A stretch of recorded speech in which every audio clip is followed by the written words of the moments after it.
Hello guys, welcome back to DS Anime. நான் host பேசுறேன். Hi, chalo. இந்த வீடியோவில் நம்ம சோலோ லெவலிங் மாங்கா பிளேட்டனோட பார்ட் 23 தான் பார்க்க போகிறோம். இதுக்கு முன்னாடி போட்ட வீடியோ பார்க்கலன்னா மேலே ஐக்கால்லையும் கீழே டிஸ்கிரிப்ஷன் லிங்க் தந்திருக்கேன், மறக்காம செக் பண்ணி பாருங்க. ஓகே கைஸ், போன வீடியோட கடைசியில் நம்ம தாமஸ் அண்ட் ஜின்வு அவனுக்கு கிஃப்டா டேகர் கேட்டான்றனால அவன் கிட்ட இருக்கக்கூடிய ஒரு பயங்கரமான 2 டேகரை ஜின்வுக்கு கிஃப்டா கொடுக்க போறேன் அப்படின்னு ஒரு 2 டேகரை காமிச்சிருப்பான். அந்த 2 டேகருமே ரெட் கலர்ல தாறுமாறான ஆறாவை எமிட் பண்ணிக்கிட்டு இருக்கோம். அதோட நான் போன வீடியோ முடிச்சிருப்பேன். ஸோ போன வீடியோ எந்த அளவுக்கு இன்ட்ரெஸ்டிங்காக இருந்துச்சோ அதே மாதிரியே இந்த வீடியோ செம்ம இன்ட்ரெஸ்டிங்காக இருக்கும். ஸோ ஸ்கிப் பண்ணாம பாருங்க. எப்பயும் போல வீடியோக்கு லைக்கை தட்டி விடுங்க. அப்போ அந்த வீடியோ நல்ல வீடியோன்னு யூடியூப் அல்காரிதம் எல்லாருமே புஷ் பண்ணி காமிக்கும். அதே மாதிரி நம்ம சேனல் இன்னும் சப்ஸ்கிரைப் பண்ணாமல் பார்த்துக்கிட்டு இருந்தீங்கன்னா மறக்காம சப்ஸ்கிரைப் பண்ணி அந்த பெல் ஐகானை அமைக்க வச்சுக்கோங்க. அப்போ நம்ம போடுற வீடியோன்றது உங்களுக்கு உடனே நோட்டிஃபிகேஷனில் வரும். சார் ரைட் கேஸ், வளவலாம் பேசாமல் வீடியோக்குள்ளே போயிடலாமா?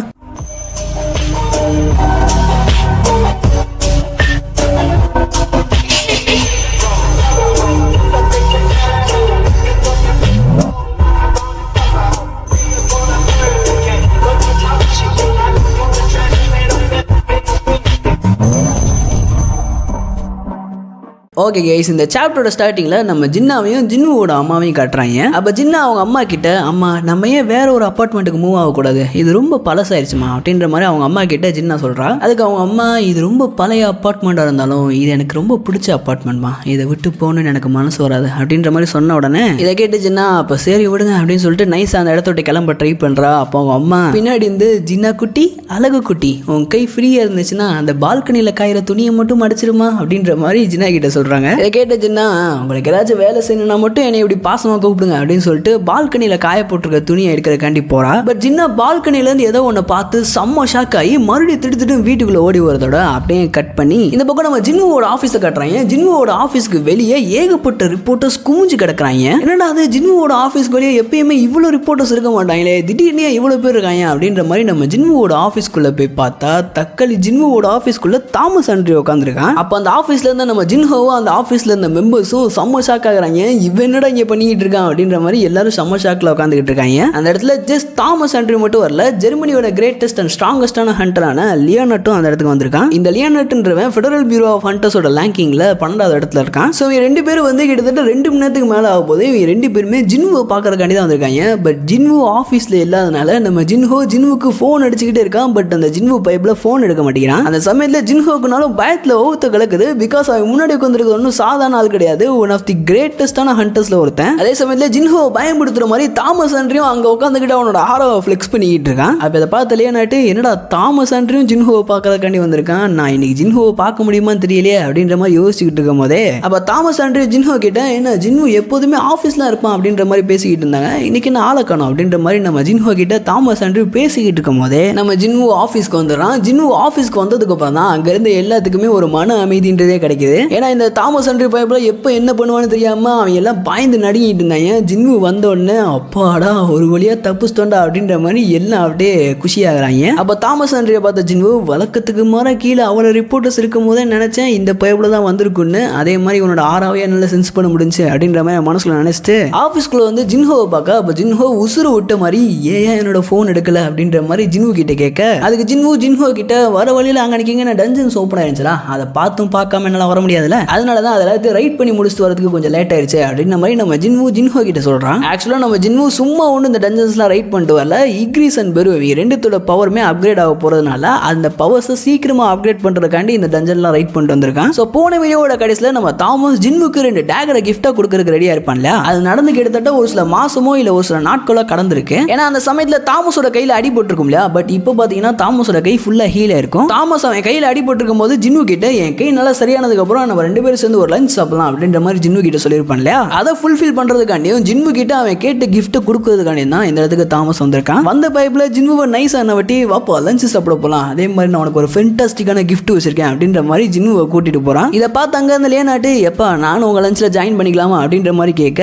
இதை கேட்ட தாமஸ் காண்டாயி, நான் எதுக்குடா எங்களோட லஞ்ச்ல உனைய ஜாயின் பண்ணிக்கணும் அப்படின்ற மாதிரி கேட்க, அதுக்கு லியோனாட்டு, நானும் ஜின்வுவை பார்க்கறதுக்காண்டி கிட்டத்தட்ட 2 மணி நேரம் வெயிட் பண்ணிருக்கேன், ஸோ உங்களோட லஞ்ச்ல என்னைய ஜாயின் பண்ணிட்டீங்கன்னா நானும் ஜின்வு கிட்ட கிட்ட பேசின மாதிரி ஆயிரும்ல அப்படின்ற மாதிரி நம்ம லியோனார்ட் தாமஸ் கிட்ட சொல்ல, அப்ப தாமஸ் லியோனார்ட்டை பயமுறுத்துற மாதிரி ஒரு மூஞ்சி வச்சுக்கிட்டு, ஒன்னு என்னால கூட்டு போக முடியாது, நாங்க ஒரு சீக்ரெட் பேச போறோம், சோ அதனால உனக்கு இடம் கிடையாது அப்படின்ற மாதிரி தாமஸ் லியோனார்ட் கிட்ட சொல்றான். இதை கேட்டு லியோனார்ட் தாமஸை பார்த்து பயந்து, வாழ்க்கையில என்ன யாருமே இவ்வளவு அசிங்கப்படுத்தலடா அப்படின்ற மாதிரி மனசுல நினைச்சுக்கிட்டு இருக்க, இந்த பக்கம் நம்ம தாமஸ் ஜின்னுவை கூட்டிட்டு லஞ்சுக்கு போயிடறான். அப்ப நம்ம தாமஸ் ஜின்வு கிட்ட, இந்த ஒரு நாளுக்காண்டி நான் எவ்வளவு நாளா வெயிட் பண்ணிக்கிட்டு இருந்தேன் தெரியுமா, அதை எடுத்துட்டு வாங்கடா அப்படின்ற மாதிரி நம்ம தாமஸ் சொல்ல, அவங்க சாப்பிட்டுக்கிட்டு இருந்த டேபிள்ல ஒரு பெட்டியை கொண்டு வந்து வைக்கிறாங்க. அப்ப தாமஸ் அந்த பெட்டியை ஓபன் பண்றதுக்கு முன்னாடி, உன்னால அந்த ஆராவை ஃபீல் பண்ண முடியுதுல, நீ என்னையும் என் கில்ல இருக்க மெம்பர்ஸையும் உயிரோட விட்டதுக்காண்டி என்னால முடிஞ்ச ஒரு கிஃப்ட் தான் இது அப்படின்ற மாதிரி நம்ம தாமஸ் அந்த பெட்டியை ஓபன் பண்ண உடனே உள்ள இருந்த டேகர்ஸை பார்த்து நம்ம ஜின்வுக்கு செம்ம ஷாக் ஆகுது. இது காமிஷோட ஆராவாச்சு அப்படின்ற மாதிரி நம்ம ஜின்வு செம்ம ஷாக் ஆகிட்டு இருக்க,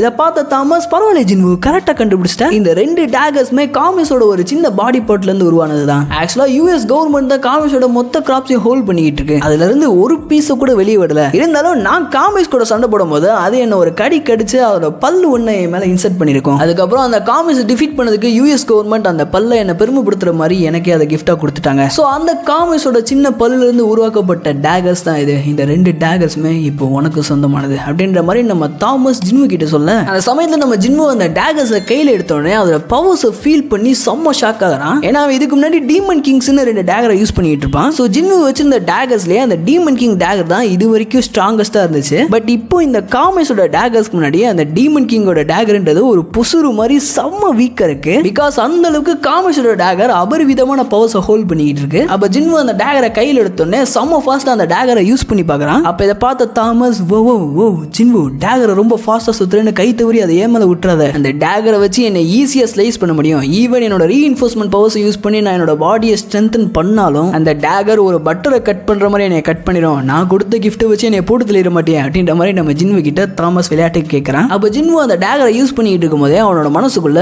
இது ஒன்றும் நார்மல் ஆர்டினரியான டேகர் கிடையாது, இது என்னோட மானவுக்கு ரியாக்ட் ஆகுது அப்படின்ற மாதிரி நம்ம ஜின்வை மனசுல நினைச்சுக்கிட்டு இருக்கும் போதே அந்த ரூம் முழுக்க பயங்கரமான ஆரான்றது ஸ்ப்ரெட் ஆகுது. நான் ஏற்கனவே போன வீடியோவோட கடைசிலேயே சொல்லியிருப்பேன், இந்த ரெண்டு டேகர்ஸ்மே பயங்கரமான ஆராவை எமிட் பண்ணுது. நம்ம ஜின்வு ஒரு ஆரா பர்சன். ஸோ இந்த ரெண்டு ஆராவை ஒன்னா கொலையிடாச்சுன்னா பயங்கரமான ஆராவை எமிட் பண்ணுவாங்க அப்படின்ற மாதிரி சொல்லியிருப்பேன் இல்லையா. அதுக்கு தகுந்த மாதிரி இந்த ரூம் முழுக்க நம்ம ஜின்வும் அந்த டேகரும் ஆராவை ஸ்ப்ரெட் பண்ணிக்கிட்டு இருக்காங்க. இந்த ஆராவை பார்த்து நம்ம தாமஸ் அவனோட மேனேஜர் கிட்ட, இப்போ சொல்லு, நான் ஜின்வு கிட்ட இந்த டேகர்ஸை கொடுத்ததுல ஏதாவது தப்பு இருக்கா அப்படின்ற மாதிரி நம்ம தாமஸ் அந்த மேனேஜர் கிட்ட கேட்க, ஸ்டார்டிங்ல நம்ம மேனேஜர் ஜின்வு கிட்ட அந்த டேகர்ஸை கொடுக்க வேணாம்னு சொல்லிட்டு இருந்தா இல்லையா. பட் இப்போ அந்த டேகர்ஸ் ஜின்வோட கையில ருத்ரதாண்ட வாடுறத பார்த்தோன்னே நம்ம மேனேஜர், நீங்க பண்ணதுல தப்பே இல்லை அப்படின்ற மாதிரி தலையாட்டுறா. அப்ப தாமஸ் ஜின்வு கிட்ட, டேகர்ஸ் எப்படி தரமா இருக்கா அப்படின்ற மாதிரி கேட்க, அப்ப ஜின்வு, நான் இந்த டேகர்ஸை ஃப்ரீயா வச்சுக்கலாமா, உனக்கு எந்த பிரச்சனையும் இல்லையா அப்படின்ற மாதிரி தாமஸ் கிட்ட கேட்க, அப்ப தாமஸ், நான் இந்த டேகரை உனக்கு ஒன்றும் ஃப்ரீயா தான் கொடுக்கலையே, நீ என்னையும் என் கில்ல இருக்க மெம்பர்ஸையும் உயிரோட விட்டதுக்காண்டி தான் நான் உனக்கு இந்த டேகரை கிஃப்டா கொடுத்தேன். சோ இந்த டேகரை நான் உனக்கு ஒன்றும் ஃப்ரீயாலாம் கொடுக்கல அப்படின்ற மாதிரி நம்ம ஜின்வு கிட்ட தாமஸ் சொல்ல, அப்ப ஜின்வு தாமஸோட கிஃப்ட்டை அக்செப்ட் பண்ணி ரெண்டு பேரும் கொஞ்சம் ஹாப்பியா இருக்க அடுத்த செகண்ட் அந்த இடத்துல பயங்கரம்ல ஒரு பயங்கரமான ஆராவை நோட்டீஸ் பண்றாங்க. இது நோட்டீஸ் பண்ண தாமஸ் ஜின்வு ரெண்டு பேருமே சமஷா கையை அந்த பில்டிங் விட்டு வெளியே வந்து பார்த்தா, அந்த சவுத் கொரியால இருக்க சோல்ல இருக்க எல்லா மக்களுமே வானத்தை பார்த்த மாதிரி சமஷாக்ல நின்றுகிட்டு இருக்காங்க. அப்ப வானத்துல இருந்து ஒயில கலர்ல ஏதோ ஒரு ஷேடு வருது. இதை பார்த்த ஜின்வு, இதை பத்தி தான் அந்த கில்டு கான்ஃபரன்ஸ்ல டாக்டர் பெல்சர் சொல்லிட்டு இருந்தாரா, சவுத் கொரியால இருக்க சோலோட வானத்துல கேதர் ஆகிட்டு இருந்த மெஜிஸ்பியர் இதுதானா அப்படின்ற மாதிரி நம்ம ஜின்வு வானத்தை பார்த்துக்கிட்டே சொல்ல, நம்ம தாமஸும் வானத்தை பார்த்து, நான் இவ்வளவு பெரிய மேசிவான ஒண்ணு இதுக்கு முன்னாடி பார்த்ததே இல்லை, காமிஷோட பர்ஸ்ட் அவுட் அப்போ கூட இதை விட சிறுசாதான் ஒன்று வந்துருந்துச்சு, பட் இது அதை விட ரொம்ப பெருசா இருக்கு அப்படின்ற மாதிரி நம்ம தாமஸ் சொல்ல, இப்போதான் நம்மளுக்கு அந்த வானத்தையே காட்டுறாங்க. தக்காளி வானத்துல ஒரு பெரிய ஒயில கலர் கேட் ஒன்று அப்பியர் ஆயிருக்கு. அப்ப ஜின்வு, நீ சொல்றதை வச்சு பார்த்தா நம்மளால டீல் பண்ண முடியாத ஒரு ஃபோர்ஸ் இங்க வந்துகிட்டு இருக்கா அப்படின்ற மாதிரி தாமஸ் கிட்ட கேட்க, அப்படியே கட் பண்ணி ஊர்ல இருக்க எல்லா மக்களும் காட்டுறாங்க. அவங்க எல்லாருமே இந்த பெரிய கேட்டை பார்த்ததுக்கு அப்புறம் என்னோட போன் எடுத்து போட்டோ எடுத்து சோசியல் மீடியா முழுக்க பரப்பிக்கிட்டு இருக்காங்க. அப்போ சவுத் கொரியால இருக்க நியூஸ் சேனல், உங்களால நாங்க இப்ப காட்டுற விஷயத்தை பார்க்க முடியும்னு நினைக்கிறேன், இப்போ இந்த சிட்டில இருக்க எல்லா மக்களுமே அவங்களோட பில்டிங்கை விட்டு வெளியே வந்து இங்க நடந்துகிட்டு இருக்க பினாமினா பார்த்துக்கிட்டு இருக்காங்க. அங்க இருக்க எந்த ஒரு மக்களோட மூஞ்சிலுமே நம்மளால சந்தோஷத்தை பார்க்க முடியல. ஏன்னா இப்ப சவுத் கொரியால இருக்கக்கூடிய சோல்ல அப்பியர் ஆயிருக்க இந்த கேட்ன்றது இந்த மொத்த சிட்டியுமே கவர் பண்ணிருக்கு. இது வரைக்கும் இந்த உலகத்துல அப்பியர் ஆன எல்லா கேட்ஸை விடவும் இந்த கேட்ன்றது செம்ம பெருசா இருக்கு. அப்படின்னா இந்த கேட்டை விட்டு வெளியே வர போற பீஸ்டும் செம்ம பெருசா இருக்கணும், இல்லைன்னா செம்ம பவர்ஃபுல்லா இருக்கணும். அதனாலதான் இங்க இருக்க எல்லா மக்களோட மூஞ்சிலுமே நம்மளால வருத்தத்தை மட்டும் தான் பார்க்க முடியுதே வழியா சந்தோஷத்தை பார்க்க முடியல. சோ இதோட நான் இந்த விரைவு செய்திகளை முடிச்சுக்கிறேன். நான் தான் உங்க ரிங்கா செல்டம் அப்படின்ற மாதிரி அந்த ரிப்போர்ட்டர் அந்த லைவை முடிக்கிறான். அப்படியே கட் பண்ணி நம்ம கில்டு கான்ஃபரன்ஸ்ல பேசின டாக்டர் பெல்சரை காட்டுறாங்க. அப்ப யூஎஸ்ல ஒரு சின்ன மீட்டிங் மாதிரி அரேஞ்ச் பண்ணி அந்த டாக்டர் கிட்ட பேசுறாங்க. அப்போ நம்ம டாக்டர் பெல்சர், நான் இப்போதான் இந்த கில்டு கான்ஃபரன்ஸ்ல இந்த விஷயத்தை பத்தி பேசினேன். நான் ஏற்கனவே அங்க சொன்ன மாதிரி ஃபர்ஸ்ட் சவுத் கொரியால தான் இந்த ஃபினாமினான்றது அப்பியர் ஆயிருக்கு. இதே மாதிரி இந்த உலகத்துல இன்னும் ஒரு சில இடத்துலயும் நடக்கிறதுக்கு சான்ஸ் இருக்கு அப்படின்ற மாதிரி நம்ம டாக்டர் பெல்சர் சொல்ல, அப்ப அங்க இருந்த ஒரு பைப்ல நம்ம டாக்டர் பெல்சர் கிட்ட, ப்ரொஃபசர் நீங்க பல வருஷமா இந்த கேட்டை பத்தியும் பீஸ்ட்டை பத்தியும் ஆராய்ச்சி பண்ணிருக்கீங்க. சோ நம்ம எப்படி இந்த சிச்சுவேஷனை ஹேண்டில் பண்ணலான்றதுக்கு உங்ககிட்ட ஏதாவது ஐடியா இருக்கா அப்படின்ற மாதிரி அங்க இருந்த பைப்ல ஒருத்தன் டாக்டர் பெல்சர் கிட்ட கேட்க, அதுக்கு அவர் சிம்பிளா, நம்மளால முடிஞ்சது ஒன்னே ஒன்று மட்டும்தான், எல்லாரும் கடவுள் கிட்ட வேண்டுங்க. கடவுள் கிட்ட இந்த கொடூரமான சிச்சுவேஷன் அண்ட் ஃபினாமினான் ஒரு மோசமான முடிவை கொடுத்துடக்கூடாதுன்னு வேண்டுங்க அப்படின்ற மாதிரி நம்ம டாக்டர் பெல்சர் சொல்றதோட அப்படியே கட் பண்ணி இந்த பக்கம் சங்ஜின்வோ கட்டுறாங்க. நம்ம சங்ஜின்வோ அவனோட டிராகனை யூஸ் பண்ணி வானத்துல அப்பியர் ஆன அந்த கேட்டை பறந்து போய் அதுக்குள்ள போகலான்னு ட்ரை பண்றான். பட் அவனால போக முடியல. இதை பார்த்த ஜின்வோ, என்னடா அது வியர்டா இருக்கே, இந்த கேட்டுக்குள்ள என்னால போக முடியல, ஏதாச்சும் வால் மாதிரி இருந்தா கூட நான் உடச்சிட்டு உள்ள போயிருவேன், பட் இது ஏதோ ஒன்று என்னைய பிளாக் பண்ணுது. ஒரு அவைக்கன் பீயிங்கால இந்த கேட்டுக்குள்ள போக முடியலன்னா இது ஒரு டிஃபரெண்டான கேட்டா இருக்கேன். ஒருவேளை இந்த கேட்டுக்குள்ள இருக்க மான்ஸ்டர்ஸ் நான் இது வரைக்கும் சண்டை போட்ட எல்லா மான்ஸ்டர்ஸை விட ஒரு டிஃபரெண்ட் அண்ட் ஃபார் சுப்பீரியரா இருக்குமோ? அது என்ன வந்தாலும் சரி, அது வெளியே வந்துச்சுன்னா கீழே இருக்க என்னோட ஃப்ரெண்ட்ஸ் அண்ட் ஃபேமிலிஸ்லாம் ஆபத்தில் முடிஞ்சிடும். ஸோ இந்த கேட்ல இருந்து வெளியே வர ஒரு மான்ஸ்டர் கூட தக்காளி நான் சும்மா விட மாட்டேன்டா அப்படின்ற மாதிரி நம்ம ஜின்வுவை மனசுல நினைச்சுக்கிட்டு இருக்கும் போது அவன் ஃபோன் ரிங் ஆகுது. அந்த சமயத்தில் நம்ம ஜின்வுக்கு ஃபோன் அடிக்கிறது வேற யாரும் இல்ல, நம்ம சேர்மன் ஊஜின்செல் தான். எஸ், நம்ம ஊஜின்செல் சேர்மனோட பொசிஷனை அக்செப்ட் பண்ணிக்கிட்டான். அப்போ ஜின்வு ஊஜின்செல் கிட்ட, நான் இனிமேல் உங்களை மிஸ்டர் வூன் கூப்பிடக்கூடாதுல, சேர்மன் ஊஜின்செல் தானே கூப்பிடணும். சரி, நான் இனிமேல் மாத்திக்கிறேன் அப்படின்ற மாதிரி ஊஜின்செல் கிட்ட சொல்ல, அப்போ ஊஜின்செல், ஏப்பா நீ என்னைய மிஸ்டர் வூன்னு கூப்பிட்டாலும் எனக்கு ஓகே தான், நீ என்னைய சேர்மன் கூப்பிட்டேன்னா இப்போதைக்கு எனக்கு கொஞ்சம் ஆக்வர்டா இருக்கு. ஏன்னா இந்த சேர்மன்ற ப்ரொமோஷனுக்கு நான் தகுதியான ஆள் இல்ல, இருந்தாலும் அது போக போக பழகிக்கும்னு நினைக்கிறேன் அப்படின்ற மாதிரி நம்ம ஊஜின்செல் ஜின்வு கிட்ட பேசிக்கிட்டு இருக்கும் போதே நம்ம ஜின்வு, நான் உங்ககிட்ட ஒரு விஷயத்தை கேட்க சொல்லியிருந்தேன் இல்லையா, அது என்னன்னு கேட்டு தெரிஞ்சுக்கிட்டீங்களா அப்படின்ற மாதிரி நம்ம ஜின்வு ஊஜின்செல் கிட்ட கேட்க, அதுக்கு ஊஜின்செல், ஆமாப்பா நான் ஹண்டர் மேனேஜ்மெண்ட் ஏஜென்சி கிட்ட இந்த உலகம் முழுக்க சேட்டலைட்டை வச்சு ஸ்கேன் பண்ண சொன்னேன். அப்படி ஸ்கேன் பண்ணதுல நம்ம ஊருக்கு மேல இந்த பெரிய கேட் அப்பியர் ஆகி கிட்டத்தட்ட 3 மணி நேரம் ஆச்சு இல்லையா. ஸோ இந்த கேட் அப்பியர் ஆகி இன்னும் வரைக்குமே உலகம் முழுக்க ஒரு கேட்டு கூட புதுசா அப்பியர் ஆகல. அதே சமயத்தில் இந்த கேட் அப்பியர் ஆகிறதுக்கு முன்னாடி பழைய கேட்டு ஏற்கனவே ஒரு சில கேட்லாம் அப்பியர் ஆயிருக்கும் இல்லையா, அந்த கேட்டுமே all of the sudden disappear ஆக ஆரம்பிச்சிருக்கு அப்படின்ற மாதிரி நம்ம ஊஜின்செல் ஜின்வு கிட்ட சொல்ல,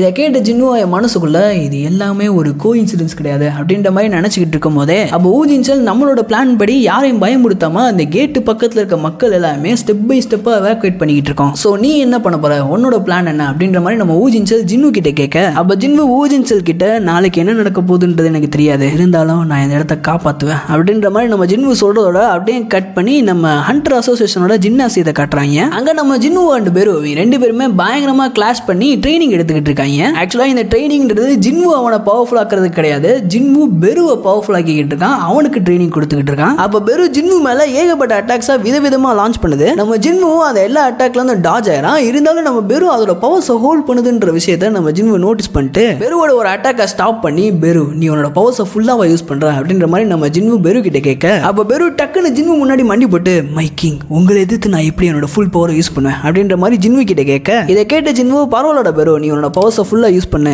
ஒரு நாள் மட்டும்தான் என் கூட கொஞ்சம் ஆன் பார்ல சண்டை போட முடியும், நீ என் கூட உன்னோட ஃபுல் பவர்ஸை சண்டை போட்டா மட்டும்தான் நான் கொஞ்சமாச்சும் ட்ரைனிங் எடுத்த மாதிரி இருக்கும் அப்படின்ற மாதிரி நம்ம ஜின்வு பெரு கிட்ட சொல்ல, இதை கேட்ட பெரு, நீங்க சொல்றதெல்லாம் கேட்கறப்போ எனக்கு ரொம்ப பெருமையா இருக்கு மைக்கிங், நான் உங்க கூட ஃபுல் பவர்ஸ்ல சண்டை போடுறேன் அப்படின்ற மாதிரி நம்ம பெரு ஜின்வு கிட்ட சொல்ல, இதை கேட்ட ஜின்வு, பரவாயில்லடா பெரு ஆரம்பத்தில் கொஞ்சம் பேசுறதுக்கு திணறிக்கிட்டு இருந்தா இப்போ நல்லா பேசுறியடா, சரி ரைட்டு நம்ம சண்டே ஸ்டார்ட் பண்ணலாமா அப்படின்ற மாதிரி நம்ம ஜின்வு அவனோட ஆராவை ஃப்ளெக்ஸ் பண்ணிட்டு பெரு கூட சண்டைக்கு போறான். அதுக்கு தகுந்த மாதிரி ஆப்போசிட்ல நம்ம பெருவும் அதோட பவர்ஸை மேக்ஸ் பண்ணி ஜின்வு கூட செம்ம ஸ்பீடா சண்டை போட ஆரம்பிக்குது. பட் பெருவோட எந்த அட்டாக்குமே ஜின்வு மேல பட மாட்டேங்குது. ஜின்வுவை பொறுத்த வரைக்கும் பெருவோட எல்லா அட்டாக்ஸுமே ஸ்லோவா தான் இருக்கு. பெருவோட எல்லா அட்டாக்ஸையுமே நம்ம ஜின்வு பிளாக், டாஜ் அண்ட் டேக்கிள் பண்ணிக்கிட்டு பெரு கிட்ட பேச ஆரம்பிக்கிறான். பெரு நீ ஒரு கமாண்டர்ன்றனாலே நீ ரொம்ப ஸ்ட்ராங்கா இருக்க, பட் ஒரு விஷயம் தெரியுமா, ஒரு ஆர்மினா அதுக்கு ஒரே ஒரு கமாண்டர் தான் இருக்கணும். ஆனா இப்போ இக்ரீஸ் அண்ட் கிரீட் இவங்க ரெண்டு பேருமே ஜெனரல்ன்ற பொசிஷன்ல இருக்காங்க. அவங்க சீக்கிரமாவே உனக்கு ஈக்குவலான பவர்ஸ் அப்டைன் பண்ணிடுவாங்க. ஒன்ஸ் அவங்க உனக்கு ஈக்குவலான பவர்ஸ் அப்டைன் பண்ணிட்டாங்கன்னா அவங்களும் ஒரு கமாண்டர் பொசிஷனுக்கு வந்துருவாங்க. ஸோ உன்னோட கமாண்டர்ன்ற பொசிஷனை வேற யாராச்சும் எடுத்துக்க விட மாட்டேன்னு நினைக்கிறேன், அதனால நீ இன்னும் கொஞ்சம் ஹார்டா சண்டை போடணும் அப்படின்ற மாதிரி நம்ம ஜின்வு பெருவை லைட்டா பயமுடுத்துறான். இதை கேட்டோன்னே பெரு பயத்துல அவனோட பொசிஷனை இழந்துடக்கூடாதுன்னு ஜின்வு கூட இன்னும் பயங்கரமா சண்டை போட ஆரம்பிக்கிறான். ஜின்வு எந்த அளவுக்கு செம்ம ஃபாஸ்டா மூவ் ஆகணும் அந்த அளவுக்கு பெருவும் செம்ம ஃபாஸ்டா மூவ் ஆக ஆரம்பிக்குது. அதோட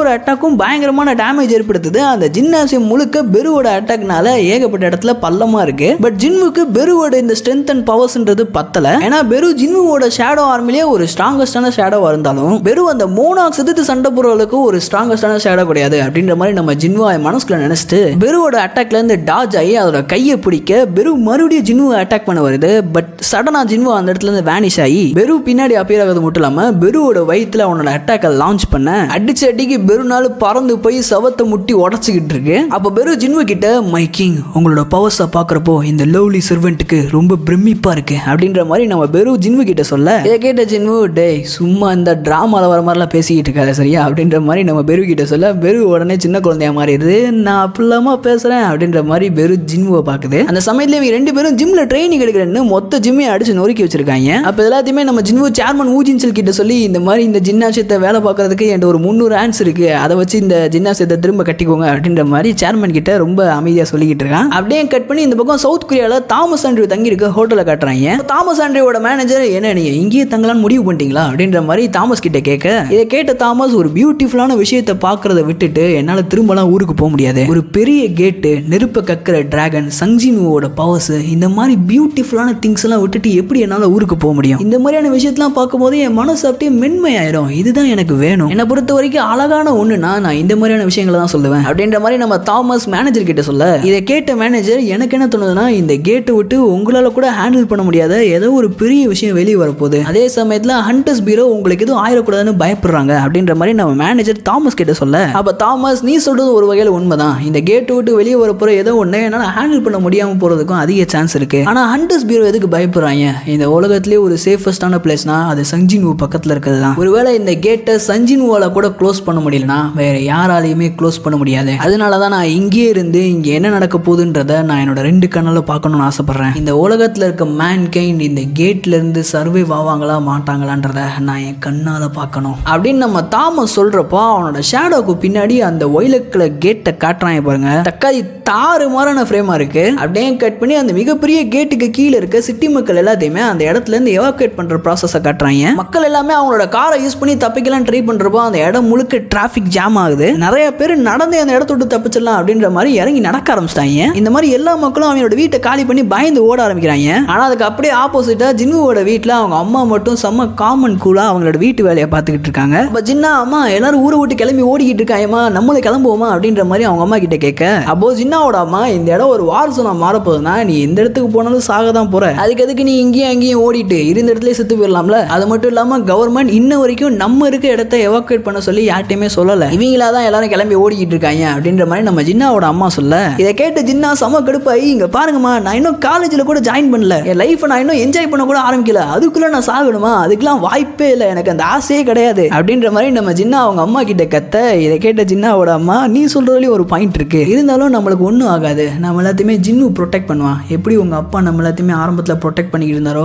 அதே மாதிரியே ஜின்னுவும் ப்ரொடெக்ட் பண்ணுவான் அப்படின்ற மாதிரி நம்ம ஜின்னுவோட அம்மா சொல்றதோட அப்படியே கட் பண்ணி நம்ம ஜின்னுவை காட்டுறாங்க. ஜின்னு ஒரு பில்டிங் மேல உட்காந்துக்கிட்டு அப்ப ஜின்னுவை மனசுக்குள்ள இந்த மோனாக் பைப்ல எல்லாம் எங்க போனாங்க, அவங்க எல்லாம் ஒருத்தனை கூட என்னால சென்ஸ் பண்ண முடியல, அவங்க எங்க ஹைட் பண்ணிருக்காங்கன்றதே தெரியலையே, அது மட்டும் இல்லாம இந்த பெரிய கேட்டை வேற நான் தான் ஸ்டாப் பண்ணணும், அப்படி ஸ்டாப் பண்றப்போ எந்த ஒரு சாக்ரிஃபைஸும் இல்லாமலே அதை ஸ்டாப் பண்ண முடியும் அப்படின்ற மாதிரி நம்ம ஜின்னுவை மனசுல நினைச்சிட்டு அவன் போன்ல இருக்க கான்டாக்ட்ஸ் எல்லாத்தையுமே பார்க்கறான். இதுதான் நான் கடைசியா ஸ்பெண்ட் பண்ண போற டைம்னா நான் அதை யார் கூட ஸ்பெண்ட் பண்ண அப்படின்ற மாதிரி அவன் போன்ல இருக்க ஒரு கான்டாக்ட்ஸா தள்ளி விட்டு பார்க்கறான். அந்த கான்டாக்ட்ஸ்ல ஃபேமிலின்ற ஹெட்டுக்கு கீழே நம்ம ஜின்னாவோட பேரும் அவங்க அம்மாவோட பேரும் இருக்கு, அதுக்கு கீழே கில்டுன்ற ஹெட்டிங் கீழே நம்ம ஜின்ஹோவோட பேர் இருக்கு, அதுக்கு கீழே அசோசியேஷன் நைட் கில்டுன்னு ஒரு ஹெட்டு கீழேயும் ஒரு ஃபோன் நம்பரை நம்ம ஜின்ஹோ ஸ்டோர் பண்ணி வச்சிருக்கான். அதுல நம்ம ஜின்ஹோ கடைசியா பார்க்குற ஒரு ஹெட்டிங் தான் ஃப்ரெண்ட்ஸ். அந்த ஃப்ரெண்ட்ஸ்ன்ற ஹெட்டிங் கீழே சான்னு ஒரு பேர் ஆரம்பிக்குது. அப்படியே கட் பண்ணி இந்த பக்கம் நம்ம சாஹேவை காட்டுறாங்க. ஆப்வியஸா நம்ம ஜின்ஹோவோட கான்டாக்ட்ல அந்த ஃப்ரெண்ட்ஸ்ன்ற ஹெட்டிங் கீழே சாஹேவோட பேர் தான் இருந்திருக்கு. ஸோ இந்த பக்கம் நம்ம சாஹே அவரோட ஸ்வாட் ஸ்கில்லுக்கு ட்ரைனிங் எடுத்துக்கிட்டு இருக்கா. அப்போ இந்த ட்ரெயினர்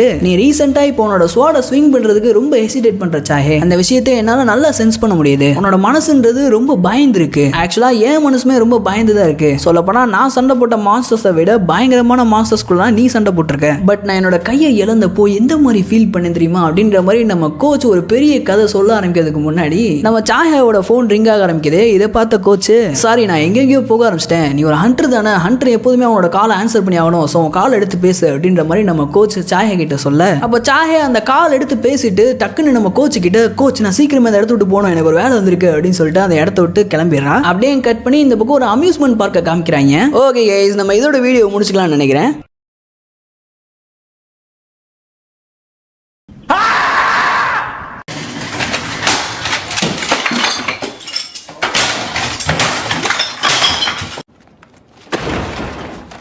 ஓகே யாரும் கோவப்படுவானா, நான் கடைசியாக இந்த ஒரு சாப்டர் மட்டும் கவர் பண்ணிட்டு அதுக்கப்புறம் வீடியோ முடிச்சுக்கிறேன். ஓகே, பேக் டு த மாங்காக்கு வந்தோம்னா, இப்போ ஒரு அம்யூஸ்மெண்ட் பார்க்க காமிச்சாங்களா, அந்த அம்யூஸ்மெண்ட் பார்க்கில் நம்ம ஜின்வு அண்ட் சாஹே 2 பேரும் ஒன்றா நடந்து வந்துகிட்டு இருக்காங்க. இதை பார்த்து அங்கேருந்து எல்லாருமே என்னடா நடக்குதுங்க, இது ஜின்வா அம்யூஸ்மெண்ட் பார்க்குக்கு வந்திருக்கான், அவன் பக்கத்தில் நடந்து வருது, அவன் கேர்ள் ஃப்ரெண்டா இல்லை அது எஸ்ரா ஹண்டர் சாஹேவாச்சே, அவன் 2 பேரும் ஒரு லவ் பண்ணுறாங்களோ அப்படின்ற மாதிரி அந்த இடம் முழுக்க கூட்டமாக மாறுது. அப்போ ஜின்வு அவனோட ஷேடோ சோல்ஜர்ஸை பாடி கார்ட்ஸ் மாதிரி யூஸ் பண்ணி அந்த கூட்டத்துலேருந்து தப்பிச்சு நடந்து போய்கிட்டு இருக்கான். சவுத் கொரியாவில் இவ்வளோ பெரிய கேட் அப்பியர் இருக்கனால எல்லாம் பயந்து வீட்டுக்குள்ள உட்காந்துருப்பாங்க நினைச்சேன். ஆனால் அதுக்கு அப்படியே தலைகீழ எல்லாம் அம்யூஸ்மெண்ட் பார்க்கில் வந்து விளையாண்டுக்கிட்டு இருக்காங்க அப்படின்ற மாதிரி நம்ம ஜின்வாய் மனசில் நினைச்சிட்டு சாஹே கிட்ட நம்ம இந்த ரைடு போலாமா இல்லை அந்த ரைடு போலாமா அப்படின்ற மாதிரி நம்ம சாஹே கிட்ட ஒரு ரைடாக கேட்குறான். நம்ம சாஹே ஜின்வுவை நார்மலாக பார்த்தாலே அவளோட வயிற்றுல பட்டாம்பூச்சி பறக்க ஆரம்பிச்சிடும். இப்போ ஜின்வு கூட சேர்ந்து அம்யூஸ்மெண்ட் பார்க்லாம் வந்திருக்கனால சாஹேக்கு அப்படியே ரொம்ப ரிலீஃபாக இருக்கு. ஸோ ஜின்வு எந்த ரைடை கேட்டாலும் எல்லா ரைடுக்கும் சரின்னு தான் சொல்கிற வழியே ஒரு ரைடு கூட வேணாம்னு சொல்லலை. அந்த அளவுக்கு சாஹே ஜின்வு கூட இந்த அம்யூஸ்மெண்ட் பார்க்குக்கு வந்ததை நினைச்சு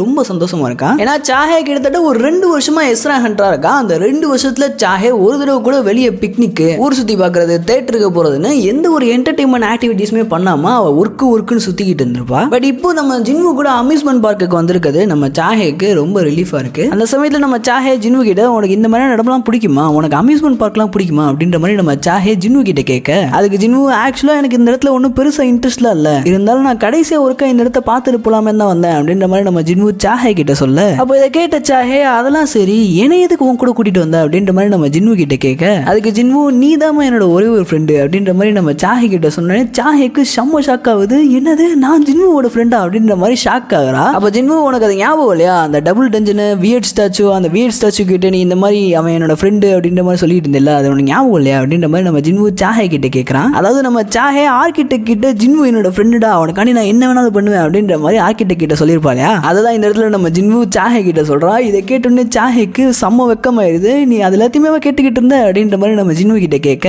அப்ப ஜின்வு நீ சொன்ன எல்லாத்தையுமே நான் நல்லாவே கேட்டேன் அப்படின்னு சொல்றதோட, இவங்க 2 பேருமே அந்த அம்யூஸ்மெண்ட் பார்க்ல இருக்க செம்ம த்ரில்லிங்கான ரைட்ஸ் எல்லாமே போறாங்க. பட் அவங்களோட மூஞ்சியை பார்த்தீங்கன்னா எந்த ஒரு எக்ஸ்பிரஷனுமே இருக்காது. ஈவன் ஹாரர் ஹவுஸுக்கு போயிருப்பாங்க. ஹாரர் ஹவுஸ் எவ்வளவு பயங்கரமா இருக்கும்னு நம்மளுக்குமே தெரியும். ஸோ அந்த ஹாரர் ஹவுஸ்ல இருக்க எல்லா கோஸ்ட்டும் ஒன்னா சேர்ந்து இவங்க 2 பேரையும் பயமுடுத்த ட்ரை பண்ணும். பட் இவங்க 2 பேரும் அங்க இருக்க கோஸ்ட் எல்லாம் பார்த்து ஒரு சொட்டு கூட பயப்பட மாட்டேங்கிறாங்க. இதை பார்த்து அங்க கோஸ்ட் வேஷம் போட்டவங்க எல்லாருமே என்னடா அவங்க பயப்படவே மாட்டேங்கிறாங்களா அப்படின்ற மாதிரி தகச்சு போய் பார்த்துக்கிட்டு இருக்காங்க. எல்லா ரைடையும் முடிச்சுட்டு நம்ம சாஹே அண்ட் ஜின்வு சாப்பிட்றக்காண்டி ஒரு இடத்துல உட்கார, அப்போ நம்ம ஜின்வு சாஹே கிட்ட உனக்கு இந்த எந்த ஒரு ரைடுமே பிடிக்கலையா அப்படின்ற மாதிரி சாஹே கிட்ட கேட்க, இதை கேட்ட சாஹே இல்லப்பா அப்படிலாம் அதுவும் இல்லை, நான் நல்லா ரைடை என்ஜாய் பண்ணேன் அப்படின்ற மாதிரி மலுப்புறா. அப்போ ஜின்வுக்கு நல்லாவே புரிஞ்சிருது, ஏன்னா சாஹே ஒரு Ezra Hunter. So Ezra Hunter எவ்வளோ ஃபாஸ்ட்டாக மூவ் ஆகுவாங்கன்ற விஷயம் நம்ம எல்லாத்துக்குமே தெரியும் இல்லையா. ஸோ அவங்களோட ஸ்பீடுக்கு இந்த ஃபாஸ்ட்டாக போகிற ரோலர் கோஸ்டர் அந்த மாதிரி ரைட்ஸ்லாம் ரொம்ப ஸ்லோவாக தான் தெரியும். அதனால தான் இவ எதுக்குமே கத்தலை அப்படின்றத நம்ம ஜின்வு புரிஞ்சுக்கிறான். அப்போ ஜின்வு சாஹே கிட்ட சார் ரைட்டு நம்ம இதை விட ஒரு த்ரில்லிங்கான ரைடுக்கு போகலாமா அப்படின்ற மாதிரி சாஹே கிட்ட கேட்க, சாஹே முழிக்கிறா. அப்படியே சடனாக ஒரு கட் பண்ணி வானத்தை கட்டுறாங்க. திடீர்னு பார்த்தா ஏதோ ஒன்று ஜெட்டு வேகத்தில் வானத்தை கிழிச்சுக்கிட்டு பறந்துக்கிட்டு இருக்கு. தட் இஸ் நன் அதர் தென் நம்ம கைசல் தான். ஸோ கைசல் ஜின்வுவையும் சாஹேயும் முதுரை சோமத்துக்கிட்டு செம்ம ஃபாஸ்ட்டாக பறந்து போய்கிட்டு இருக்கு. கிட்டத்தட்ட ஜெட்டு வேகத்தோட ஃபாஸ்ட்டாக போய்கிட்டு இருக்குன்னு நினைக்கிறேன். அப்போ ஒரு கட்டத்தில் கைசல் நல்ல உயரத்துக்கு போய் அப்படியே மெதுவாக பறக்க ஆரம்பிக்குது. எப்போது ஈவினிங் டைம்ல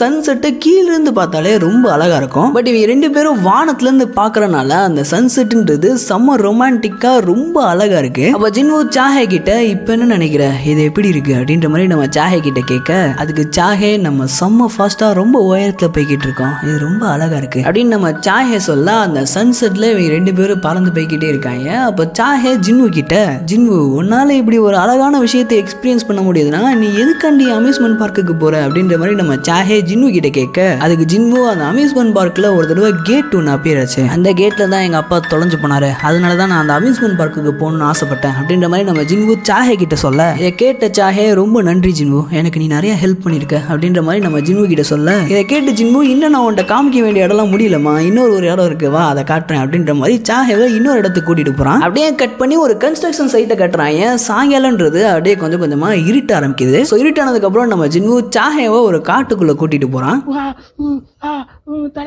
எடிட்டரு கையை வச்சுட்டு அமைதியாரு, அடிச்சு பல்லெல்லாம் பேத்து விட்டுறேன் பாத்துக்கோ. அங்க நம்ம ஜின்னு ஒரு இடத்துல ஸ்டாப்பை போட்டு சாஹேக்கு வானத்தை காட்டுறான். அந்த இடத்துல வானத்தை பார்த்தா செம்ம அழகா இருக்கு. அப்படிலாம் சொல்ல முடியாது, ஓரளவுக்கு தான் அழகா இருக்குன்னு சொல்ல முடியும். அந்த ஈவினிங் சன்செட் ஓரளவுக்கு நல்லா தான் இருந்துச்சு. பட் இந்த இதெல்லாம் அவ்வளவா ரொம்ப பெருசா இல்ல. ஆனா அவங்க 2 பேரும் கப்புள்ஸ் இல்லையா, ஸோ அவங்களோட எக்ஸ்பீரியன்ஸை பொறுத்த வரைக்கும் அவங்களுக்கு நல்லா அழகா தான் இருக்கும். நம்ம சிங்கிள்னால அது ஒன்றும் பெருசா அழகா தெரியல. என்ன பொறுத்த வரைக்கும் அந்த காமெட் ஒன்று கிராஸ் ஆகி போய்கிட்டு இருக்கு இல்லையா, அதுதான் நல்லா இருக்கு. ஸோ நம்ம நம்ம சாஹே ஜின்னுவோட தோல்ல சாய ரெண்டு பேரும் வானத்தை பார்க்க வானத்தில் அழகான காமெட் கிராஸ் ஆகன்னு ஒரு அழகான சூப்பரான ரொமான்டிக்கான ஒரு எண்டிங்கோட இந்த வீடியோ நான் முடிச்சுக்கிறேன்.